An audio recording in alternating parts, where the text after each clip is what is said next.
ഓരോ മാച്ച് കഴിയുമ്പോഴും വീര്യം കൂടുന്ന SRH. വീര്യം കൂടുന്നതല്ല, കത്തി ജ്വലിക്കുന്ന SRH അങ്ങനെ വേണം പറയാൻ. കാരണം സൺറൈസേഴ്സ് ഹൈദരാബാദ് ആണല്ലോ, ആ സണ്ണിന്റെ അല്ലെങ്കിൽ ആ സൂര്യന്റെ തേജസ്സോട് കൂടി ഇപ്പൊ വെട്ടിത്തിളങ്ങി നിൽക്കുന്ന ശരിക്ക് SRH ആണ്. അതേപോലെ തന്നെ സീസണിലെ ആദ്യത്തെ മാച്ചുകളിലൊക്കെ രാജാവായിട്ട് വാണ പഞ്ചാബ് കിങ്സ് ഇപ്പൊ താണ് പോയിക്കൊണ്ടിരിക്കുകയാണ്. ഓരോ മാച്ചും കണ്ടിന്യൂസ് ആയിട്ട് മൂന്നാമത്തെ മാച്ചിലുള്ള തോൽവി. ശരിക്കും എന്താണ് സംഭവിക്കുന്നത് IPL? ഇപ്പൊ പോയിന്റ് ടേബിളിൽ ഒന്നാം സ്ഥാനത്താണ് SRH. ഇന്നലത്തെ മാച്ചിൽ SRHന്റെ 4 വിക്കറ്റേ പോയുള്ളൂ കേട്ടോ. അതായത് ടോട്ടൽ 5 ബാറ്റ്സ്മാൻമാരാണ് ബാറ്റ് ചെയ്തത്. 5 പേരും കൂടി കത്തി ജ്വലിച്ച് കളിച്ച് നേടിയത് 235 റൺസാണ്. അതിൽ എല്ലാവരും ഫോമായി, അത് കളിച്ച 5 പേരും ഫോം ആയിട്ടുള്ള ഒരു മാച്ചാണ് ശരിക്കും ഇന്നലെ കണ്ടത്. ആരും തന്നെ അവരവരുടെ സ്ട്രൈക്ക് റേറ്റ് ഒട്ടും കുറക്കാൻ തയ്യാറല്ല എന്നുള്ള രീതിയിലായിരുന്നു കളി ഉണ്ടായിരുന്നത്. അതുപോലെ തന്നെ എപ്പോഴും നമുക്കറിയാം സൺറൈസേഴ്സ് ഹൈദരാബാദിന്റെ മിസ്റ്റർ കൺസിസ്റ്റന്റ് ബാറ്റ്സ്മാൻ ആണ് ഹെൻറിക് ക്ലാസൻ. ഇന്നലെയും ആ ക്ലാസ് കാണാൻ വേണ്ടി പറ്റി. കാരണം ബാക്കിയുള്ളവരൊക്കെ അടിച്ച് കളിക്കുന്ന സമയത്ത് ഹെൻറിക് ക്ലാസനും അടിച്ചു തന്നെയാണ് കളിച്ചത്. പക്ഷേ ഒരു ആങ്കർ ഇന്നിങ്സും കൂടി ആള് എടുത്തു. അതെപ്പോഴും എടുക്കുന്ന തന്നെയാണ്. കാരണം എപ്പോഴും ഒരു വൻ മതിലായിട്ട്, SRHന്റെ പൊളിക്കാൻ പറ്റാത്തൊരു മതിലായിട്ട് എപ്പോഴും മിഡിൽ ഓർഡറിൽ ഉണ്ടാവാറുണ്ട് ഹെൻറിക് ക്ലാസൻ. അത് ഇന്നലെയും കാണാൻ വേണ്ടി പറ്റി. ഈ 235 എന്ന് പറയുന്ന ഈ പടുകൂട്ടൻ സ്കോറിനെ ചേസ് ചെയ്യാൻ വേണ്ടി വന്ന പഞ്ചാബ് തളർന്നു വീഴുന്ന അവസ്ഥയാണ് ഇന്നലെ കണ്ടുകൊണ്ടിരുന്നത്. പ്രത്യേകിച്ച് ഓപ്പണേഴ്സ് ഫെയിലായ മാച്ചിന്റെ അകത്ത് പിന്നീട് അങ്ങോട്ട് വന്ന ആൾക്കാരിൽ കോൺവെളി മാത്രം പിടിച്ചു നിന്ന് ബാക്കിയുള്ളവരൊക്കെ ഇങ്ങനെ തകർന്നു വീഴുകയാണ്. പ്രത്യേകിച്ച് പ്രഭ്സിമ്രാനും അതുപോലെ തന്നെ പ്രിയാൻ ഷാരിയും ഇവൻ ക്യാപ്റ്റൻ ശ്രേയസ് അയ്യറിനും ഒന്നും ചെയ്യാൻ വേണ്ടി പറ്റിയില്ല. പിന്നീട് അങ്ങോട്ട് വന്നിട്ടുള്ള ഷെഡ്ഗെ അതുപോലെ മാർക്കസ് ടോയിനിസ് ഒക്കെയാണ് കുറച്ചു നേരം കോൺലിയുടെ കൂടെ പിടിച്ചു നിന്നത്.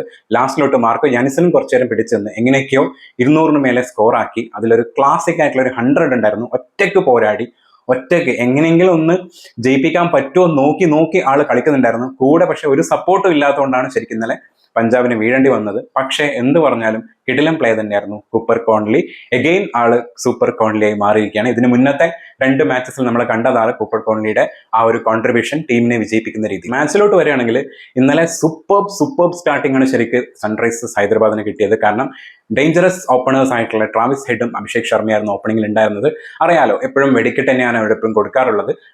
ഇതിന് മുന്നേ വരെ ട്രാവിസ് ഹെഡ് കുറച്ച് ഫെയിൽ ആവാറുണ്ടായിരുന്നു. പക്ഷെ ഇപ്പം കഴിഞ്ഞ 1-2 മാച്ചസ് ആയിട്ട് ട്രാവിസ് ഹെഡും ഫോമിലോട്ട് വന്നേക്കാണ്. അതുകൊണ്ട് തന്നെ രണ്ടുപേരും കൂടി ആ ഒരു പടക്കക്കടക്ക് തീ കൊടുത്ത അവസ്ഥയിലാണ് അടിച്ചുകൊണ്ടിരിക്കുന്നുണ്ടായിരുന്നത്. അതിൽ വലിയ കോൺട്രിബ്യൂഷൻ സ്റ്റാർട്ടിങ് ചെയ്തത് നമ്മുടെ അഭിഷേക് ശർമ്മയാണെന്നുണ്ടെങ്കിൽ പിന്നീട് അങ്ങോട്ടാണ് ട്രാവിസ് ഹെഡും അടിച്ചത്. പക്ഷെ രണ്ടുപേരും നല്ലൊരു സ്റ്റാർട്ടിങ് തന്നെ സൺറൈസേഴ്സ് ഹൈദരാബാദിന് കൊടുത്തു. ആദ്യത്തെ വിക്കറ്റ്, അതായത് അഭിഷേക് ശർമ്മ ഔട്ടാവുന്ന സമയത്ത് 3.3 ഓവറായിരുന്നു, 54 റൺസ് ആയിരുന്നു ആ സമയത്തെ സൺറൈസേഴ്സ് ഹൈദരാബാദിന്റെ സ്കോർ.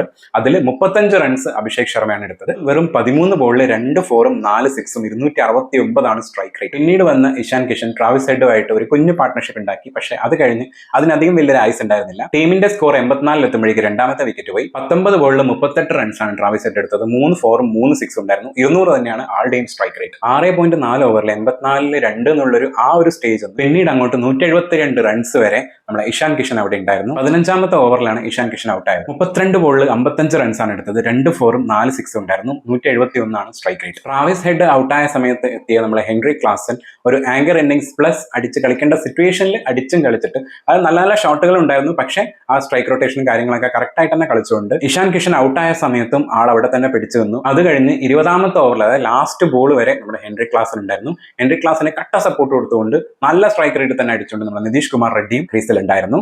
അവസാനത്തെ ബോളിലാണ് നമ്മുടെ ഹെൻറിക് ക്ലാസൻ ഔട്ടായത്. 43 ബോളിൽ 69 റൺസാണ് ആളെടുത്തത്. 3 4-ഉം 4 6-ഉം അടിച്ചിട്ടുണ്ടായിരുന്നു. 160 മേലെയാണ് സ്ട്രൈക്ക് റേറ്റ്. ഹെൻറിക് ക്ലാസിന്റെ കൂടെ നിതീഷ് കുമാർ റെഡ്ഡിയും ഒട്ടും കുറവുണ്ടായിരുന്നില്ല. 13 ബോളിലാണ് 29 റൺസ് എടുത്തത്. 2 4-ഉം 2 6-ഉം ഉണ്ടായിരുന്നു. 223 ആളുടെ സ്ട്രൈക്ക് റേറ്റ്. ശരിക്കും ഇന്നലെ സൺറൈസേഴ്സ് ഹൈദരാബാദ് ബാറ്റ് ചെയ്യുന്ന സമയത്ത് ഒരുപാട് ചാൻസസ് കൊടുത്തിട്ടുണ്ടായിരുന്നു ക്യാച്ച് എടുക്കാനുള്ളത്. പക്ഷേ ക്യാച്ചസ് ഒക്കെ ഡ്രോപ്പ് ആയി പോവുകയായിരുന്നു. പ്രത്യേകിച്ച് നമ്മൾ കൂപ്പർ കോൺലി മിസ്സാക്കിയ ഒരു ക്യാച്ച്, ശശാങ്ക് സിംഗ് മിസ്സാക്കിയ ഒരു ക്യാച്ച്, അതുപോലെ തന്നെ ലോക്കി ഫെർഗൂസൻ മിസ്സാക്കിയ ഒരു ക്യാച്ച്, അത് കൂടാണ്ട് ഒരു സ്റ്റംപിങ് പ്രഭ്സിമ്രാൻ മിസ്സാക്കിയത്. പ്രത്യേകിച്ച് സൺറൈസേഴ്സ് ഹൈദരാബാദിന്റെ ആ ഒരു സ്ട്രോങ് ആയിട്ട് അടിക്കുന്ന സമയത്താണ് ഈ ക്യാച്ചസ് ഒക്കെ അവർക്ക് കിട്ടിയിട്ടുണ്ടായിരുന്നത്. പക്ഷേ ആ ക്യാച്ചസ് ഒക്കെ മിസ് ചെയ്തുകൊണ്ട് തന്നെയാണ് പിന്നീട് അങ്ങോട്ട് ഇവർ നല്ല രീതിയിലുള്ള ഒരു സ്കോർ ഉണ്ടാക്കിയത്. അല്ലാന്നുണ്ടെങ്കിൽ ചിലപ്പം ഇന്നലെ കുറച്ചും കൂടി റണ്ണ് കുറച്ച് കുറഞ്ഞേനും തോന്നി. കാരണം അവർക്ക് ഒരു സ്ഥലത്ത് പോലും പഞ്ചാബിനെ ഡോമിനേറ്റ് ചെയ്യാൻ പറ്റിയില്ല സൺറൈസേഴ്സിന്റെ മേലെ ബൗളിങ്ങിന്റെ സമയത്ത്. അതുകൊണ്ട് തന്നെ അവർക്ക് ഒരു പ്രഷറും ഫീൽ ചെയ്തില്ല. നല്ല അടി തന്നെയാണ് അടിച്ചുകൊണ്ടിരുന്നത്. ശരിക്കും ഇന്നലെ അൺലക്കി ആയിട്ടുള്ള ബോളറാണ് നമ്മുടെ യുസ്വേന്ദ്ര ചാഹൽ. കാരണം 4 ഓവറിൽ 32 റൺസ് കൊടുത്തിട്ട് ആൾക്ക് ഒരു വിക്കറ്റ് കിട്ടിയിട്ടുണ്ടായിരുന്നുള്ളൂ. ശരിക്കും അങ്ങനെയല്ല, അതിലും മേലെ വിക്കറ്റുകൾ വിക്കറ്റുകൾ കിട്ടേണ്ടതായിരുന്നു. എന്തോ ഭാഗ്യം ഉണ്ടായിരുന്നില്ല ഇന്നലെ ചഹലിന്റെ കൂടെ. ബാക്കി എല്ലാ ബോളേഴ്സും 10 മേലെയായിരുന്നു എക്കണോമി. അതിൽ നമ്മുടെ ലോക്കി ഫെർഗൂസനും അർഷദീപ് സിംഗും ആണ് കുഴപ്പമില്ലാത്ത രീതിയിൽ ബോൾ ചെയ്തത്. അവർക്ക് രണ്ടുപേർക്കും ഓരോ വിക്കറ്റുകൾ കിട്ടിയിട്ടുണ്ടായിരുന്നു. ഒരു 10 എക്കണോമി റേറ്റിലായിരുന്നു അവർ ബോൾ ചെയ്തത്. പക്ഷെ നമ്മുടെ വൈശാഖ് വിജയകുമാർ 4 ഓവറിൽ 54 റൺസ് കൊടുത്തിട്ടാണ് ഒരു വിക്കറ്റ് എടുത്തിട്ടുണ്ടായിരുന്നത്. ബോളിംഗിൽ 50 അടിച്ചിട്ടാണ് ആൾ വിക്കറ്റ് എടുത്തെങ്കിൽ മാർക്കോ യാനിസൻ ഒട്ടും കുറക്കാണ്ട് 4 ഓവറിൽ 64 റൺസ് കൊടുത്തിട്ട് വിക്കറ്റ് ഒന്നും കിട്ടിയിട്ടുണ്ടായിരുന്നില്ല. പഞ്ചാബ് കിങ്സിന്റെ ബാറ്റിംഗ് നോക്കുകയാണെന്നുണ്ടെങ്കിൽ 23 റൺസ് ആകുമ്പോഴേക്ക് തന്നെ 3 വിക്കറ്റ് പോയിട്ടുണ്ടായിരുന്നു. അവിടെ തന്നെ കംപ്ലീറ്റ്ലി തകർന്നൊരവസ്ഥയിലായിരുന്നു ഉണ്ടായിരുന്നത്. കുറച്ചേരെങ്കിലും പിടിച്ചത് നമ്മുടെ മാർക്കസ് സ്റ്റോയിനിസ് ആണ്.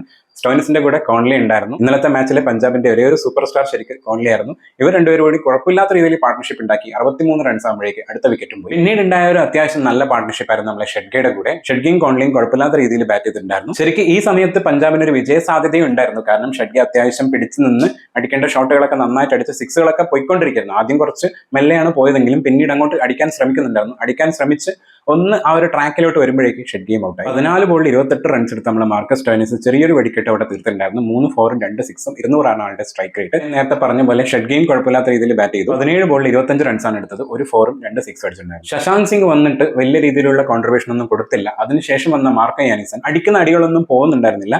ആള് കുറെ നേരം നിന്നു. കൂപ്പർ കോൺലി അടിക്കുന്ന സമയത്ത് ഒരു പാർട്ട്ണർഷിപ്പായിട്ട് വിക്കറ്റ് പോകാത്ത രീതിയിൽ അവിടെ കുറച്ചു നേരം പിടിച്ചു നിന്നുണ്ടായിരുന്നു. 119 റൺസിൽ നിന്ന് 187 റൺസ് വരെ മാർക്കോ യാനിസൺ പിടിച്ചു വന്നു. അതുകൊണ്ട് തന്നെ അത്യാവശ്യം നല്ലൊരു പാർട്ട്ണർഷിപ്പ് അവിടെ ഉണ്ടായിരുന്നു.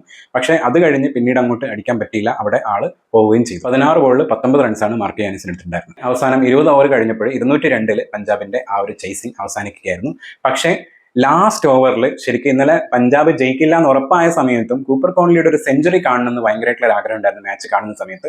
അത് ഇന്നലെ കാണാൻ പറ്റി എന്നുള്ളത് ഭയങ്കര സന്തോഷം തരുന്ന ഒരു കാര്യമാണ്. പ്രത്യേകിച്ച് വെൽ ഡിസേർവ്ഡ് ആയിട്ടുള്ള ഒരു സെഞ്ചുറി ആയിരുന്നു. കാരണം എല്ലാ ബാറ്റേഴ്സും ഫെയിൽ ആയ ഒരു പിച്ചിന്റെ അകത്ത് മാക്സിമം പിടിച്ചു നിന്നുകൊണ്ട് അത്യാവശ്യം നല്ല രീതിയിലുള്ള ഷോട്ടുകളൊക്കെ അടിച്ചുകൊണ്ട് ഇത്രയും പ്രഷർ സിറ്റുവേഷനിലും ഒരു അടിപൊളി സ്ട്രൈക്ക് റേറ്റ് തന്നെ ഏകദേശം 181 ആളുടെ സ്ട്രൈക്ക് റേറ്റ്. 57 ബോളിലാണ് 107 എടുത്തത്. അതും നോട്ട് ഔട്ട്. 7 4ഉം 8 6ഉം ഉണ്ടായിരുന്നു ആളുടെ ആ ഒരു നോക്കൽ. ബൗളിംഗിൽ ക്യാപ്റ്റൻ തന്നെയായിരുന്നു മുന്നിലുണ്ടായിരുന്നത്. കാരണം 4 ഓവറിൽ 32 റൺസ് കൊടുത്തിട്ട് 2 വിക്കറ്റ് എത്തുണ്ടായിരുന്നു. അത്യാവശ്യം നല്ല എക്കണോമി തന്നെയായിരുന്നു.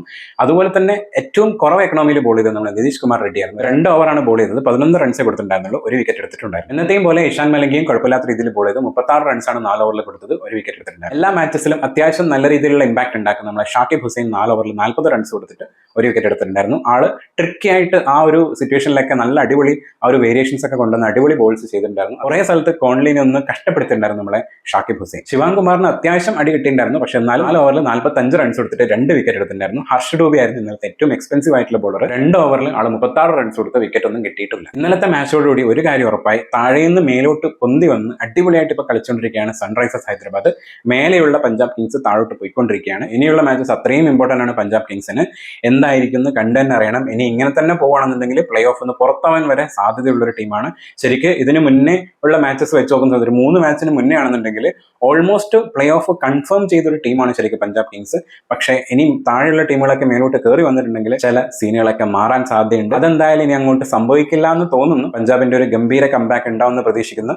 സൺറൈസേഴ്സ് ഹൈദരാബാദ് കിഡിലൻ ബാറ്റിംഗ് ടീം, കിഡിലൻ ബൗളിംഗ് ടീം, കിഡിലൻ ഫീൽഡിംഗ്. ഇന്നലെ അടിപൊളി ഫീൽഡിംഗ് ആയിരുന്നു ആദ്യ സമയത്തൊക്കെ എടുത്തത്. ലാസ്റ്റിലോട്ട് കളി ഏകദേശം ജയിക്കും ഉറപ്പായൊക്കെ കുറച്ച് ഉഴപ്പിയിട്ടുണ്ടായിരുന്നു. പക്ഷേ പാറ്റ് കമ്മിൻസിന്റെ ആ ഒരു ക്യാപ്റ്റൻസിയും ബൗളിങ്ങും ഫീൽഡിങ്ങും എല്ലാം അടിപൊളിയായിരുന്നു. ഒരു കംപ്ലീറ്റ് ഓൾറൗണ്ടർ ആണ് പാറ്റ് കമ്മിൻസ് വന്നപ്പോൾ തൊട്ടിട്ട് അടിപൊളിയായിട്ട് തന്നെ സൺറൈസേഴ്സ് ഹൈദരാബാദ് കളിച്ചുകൊണ്ടിരിക്കുന്നുണ്ട്. അപ്പോൾ എന്തായാലും അടുത്ത മാച്ചിന്റെ വിശേഷങ്ങളായിട്ട് അടുത്ത വീഡിയോയിൽ കാണാം.